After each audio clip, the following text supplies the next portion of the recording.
Hey everyone, Nicole Herrick here with you. I've just gotten back from putting up some vintage sliding doors for a friend, and I just thought I'd show you a little video of how I did it.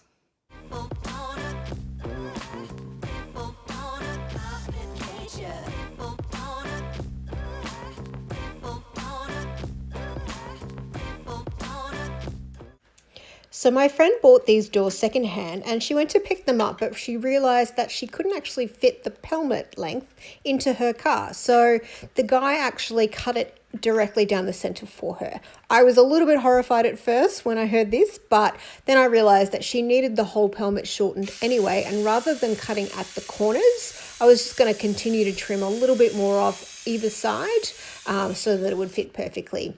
I also had to trim a little bit off the baseboard that mounts to the wall, as well as the metal rails that the doors actually sit in. So then I screwed the rails into the base plate, and then I'm going to attach them to the wall.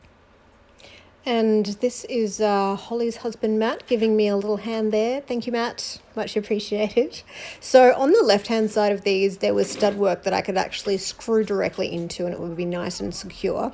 But on this far side, it was just wall. So what I chose to do was drill a couple of screws into there just to figure out exactly where I needed those screws, where it was nice and level. And then I actually unscrewed it. And then I could put some wall plugs in so that I had something really nice for the screws to bite into and it wasn't going to just fall straight out of the wall. And you don't actually see it in this, but I've put 3 wall plugs in either end and 3 screws in the center section just to keep it really secure because these doors are heavy.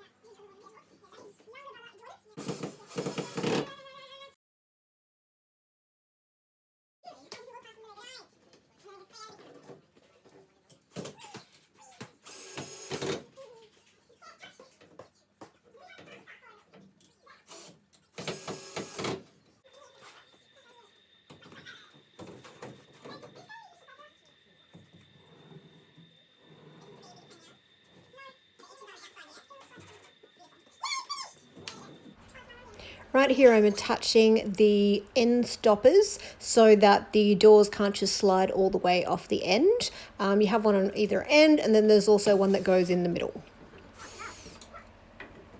And when you're putting up the pelmet, if you haven't already got some holes drilled in there, just pre-drill some holes for your screws and then actually screw the screws a little bit of the way in there so that you can hold the pelmet with one hand and then the drill with the other and just screw them straight in.